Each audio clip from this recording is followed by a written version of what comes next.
Hi friends, welcome to ARK Vasanthi கிரியேட்டர்ஸ்லேருந்து அனந்தலட்சுமி பேசுகிறேன். வெள்ளிக்கிழமைக்கு கார்த்திகை பண்டிகை வருது. அதுக்கு நாம் உப்பப்பம் வெள்ளப்பம் பார்க்கலாம். நான் வெள்ளப்பத்துக்கு அரைச்சி வச்சுட்டுருக்கேன்.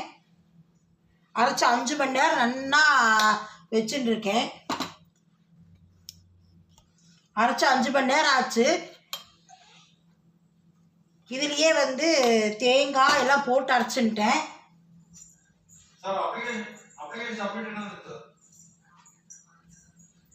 இந்த ஒரு டம்ளரால் இப்போ மாவரிசி பச்சரிசி போட்டுருக்கேன். மாவரிசி ஒரு டம்ளர் போட்டுருக்கேன்.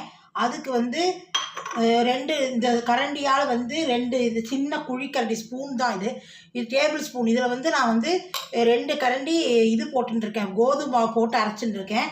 வெல்லம் இதுக்கு 1.5 டம்ளர், அரிசி 1 டம்ளர், வெல்லம் 1.5 டம்ளர் எடுத்து நல்லா கொஞ்சம் அது குப்பையாக இருக்குன்ட்டு தண்ணி விட்டு கொஞ்சமாக வடிய இது பாகெல்லாம் வர வேண்டாம். வெல்லம் கரைஞ்சாலே போகும்.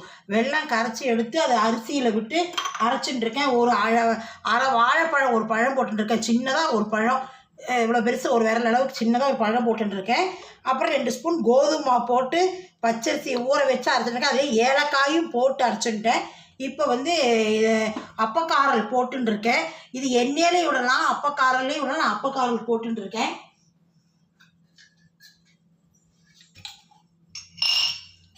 ஒரு 2 ஸ்பூன் நெய் விட்டுக்கலாம். அப்போ தான் நெய்யில் பண்ண மாதிரி நெய் வாசனை நல்லா இருக்கும்.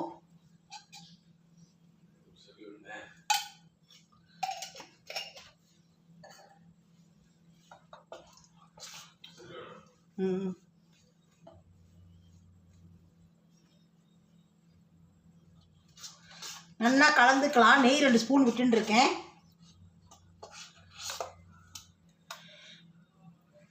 எண்ணெய் காஞ்சிருத்து இதில் விடுறேன்.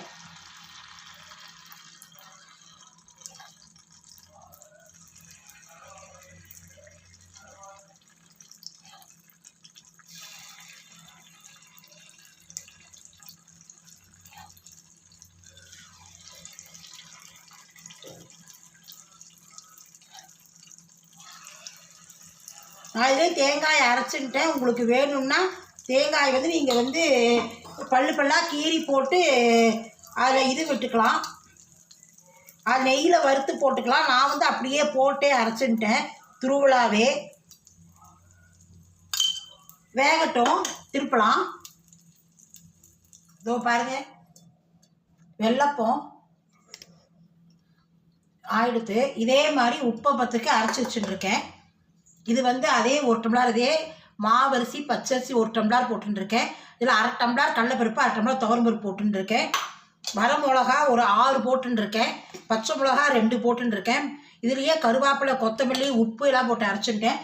பெருங்காயம் மட்டும் கட்டி பிறகு தண்ணி விட்டு ஊற வச்சுருக்கேன். அதை மட்டும் இதில் ஊற்றிக்கலாம். இதெல்லாம் போட்டு அரைச்சிட்டேன்.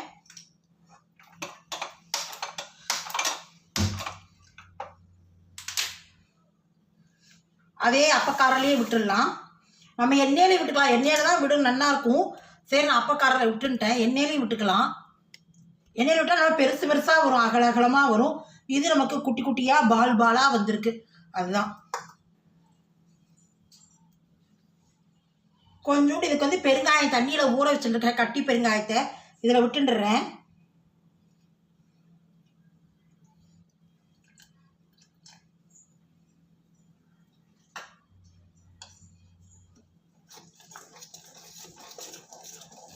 இதுவும் 5 மணி நேரம் ஊறி இருக்கு.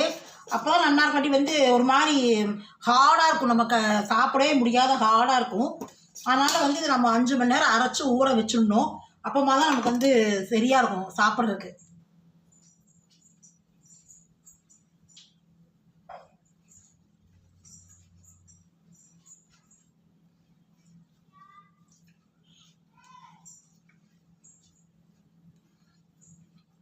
எண்ணெய் விட்டுக்கலாம்.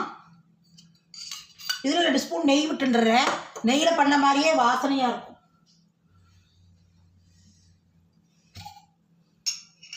பியூர் நெய் நமக்கெல்லாம் உடம்புக்கு ஆகாது. ஏதோ 1 2 சாப்பிட்டா சாப்பிட்லாம்.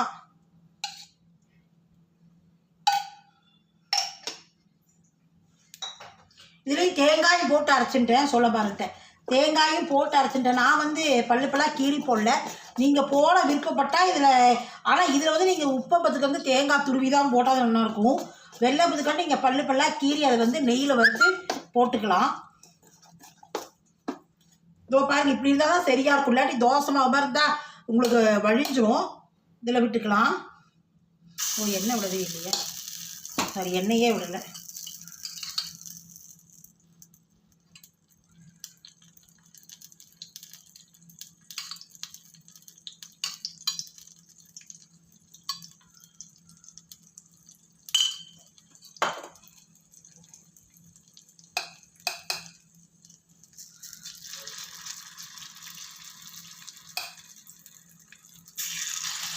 நாம் இதை அடையாவும் சாப்பிட்டுக்கலாம்.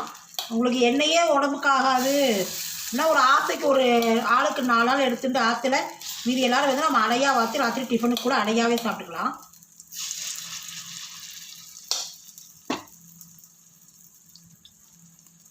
நான் ஒவ்வொரு ஸ்பூன் விடுறேன் மேலே கொஞ்சமாக, ஏன்னா உள்ளே வேகணுமே இல்லையோ, அது வேகட்டும் மெதுவாக. இதோ பாருங்க, திருப்பலாம்.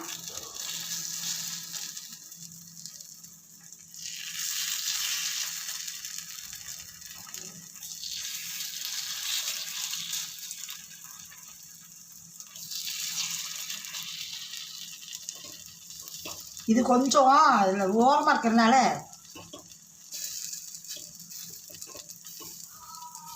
கொஞ்சம் இதாக இருக்குது.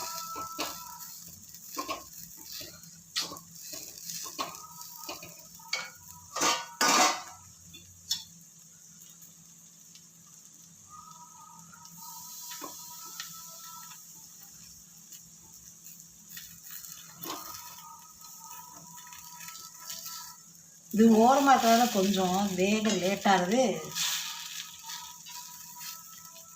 இதெல்லாம் வெந்துடுது, இது ஒன்றும் வேக மாட்டேங்கிறது.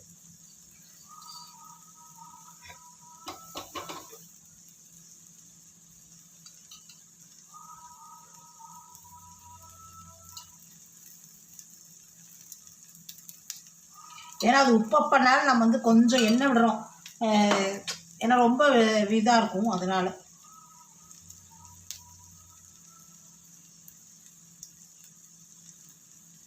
உப்பப்பத்துக்கு உங்களுக்கு வந்து சொல்லிடுறேன். 1 டம்ளர் மாவரிசி பச்சரிசி எடுத்துட்டு 1/2 டம்ளர் துவரம்பருப்பு, 1/2 டம்ளர் கடலைப்பருப்பு, வரமிளகா. உங்களுக்கு காரம், நான் வந்து எனக்கு 6 மிளகா தான் போட்டுருக்கேன். உங்களுக்கு எப்படி காரமோ அந்த மாதிரி காரத்துக்கு வரமிளகா, பச்சை மிளகா போட்டுக்கோங்க. அதுலேயே வந்து கருவேப்பிலை, கொத்தமல்லி நான் அரைச்சிட்டேன், நறுக்கிலாம் போடல. அப்புறம் வாயெல்லாம் இது பண்ணிட்டு இருக்கும், பல்லெல்லாம் போய் சிக்கிக்கும் அப்படின்னு அரைச்சே போட்டுட்டேன். கருவேப்பிலை, கொத்தமல்லி வந்து விருப்பப்பட்டால் இஞ்சி போட்டுக்கலாம். எனக்கு அந்த வாசனை கொஞ்சம் பிடிக்காது, அதனால் நான் போடல, இஞ்சி போடல. அப்புறம் வந்து தேங்காயும் போட்டுட்டேன். இப்போ பெருங்காயம் தண்ணியாக விட்டுட்டேன், பெருங்காய பொடி போட்டுக்கலாம், நான் தண்ணியாக விட்டுட்டேன். இவ்வளோதான் அளவு பாருங்கோ.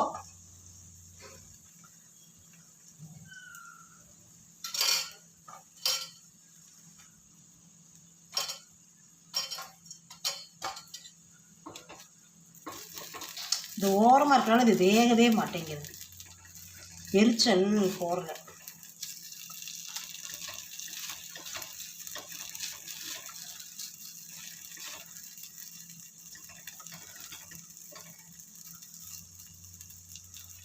இதெல்லாம் வந்து பாருங்க சொல்லையா அப்படி.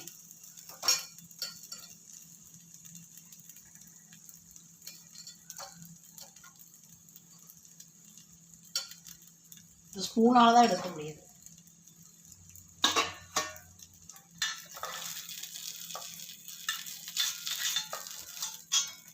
இந்த ஓரம் கொஞ்சம் எரிச்சல் போடலன்னு நினைக்கிறேன்.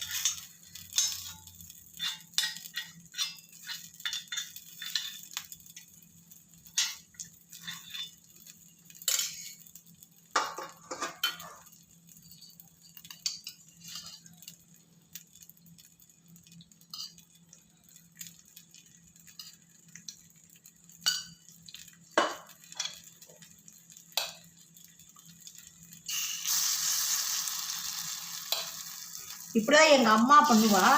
நாளைக்கு எங்கள் மாமியார் வந்து பருப்பு போட மாட்டா, உளுத்தம்பருப்பு போடுவாள்.